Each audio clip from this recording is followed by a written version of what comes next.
معرفت کی دنیا کے معزز دوستوں، میں ہوں سیدہ شہزادی اور آپ تمام دیکھنے اور سننے والوں کو معرفت کی دنیا میں خوش آمدید۔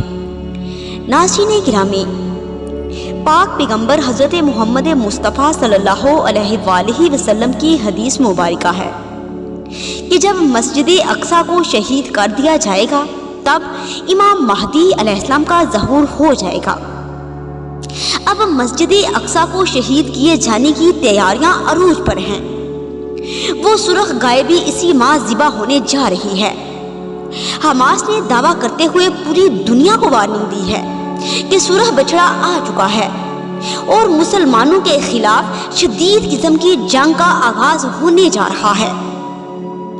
ناظرین گرامی، اس بچڑے کو ذبح کرنے کے بعد مسجد اقصیٰ کو شہید کیا جائے گا اور پھر عالمی جنگ شروع ہو جائے گی۔ ہر طرف ہلاکتیں ہوں گی اور بہت ہی کم لوگ زندہ رہیں گے۔ انہی حالات میں امام مہدی علیہ السلام کا ظہور ہو جائے گا۔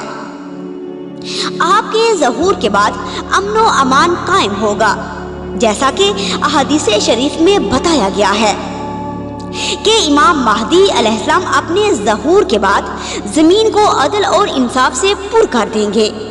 اللہم صلی علی محمد و آل محمد وعجل فرجہم اجمعین۔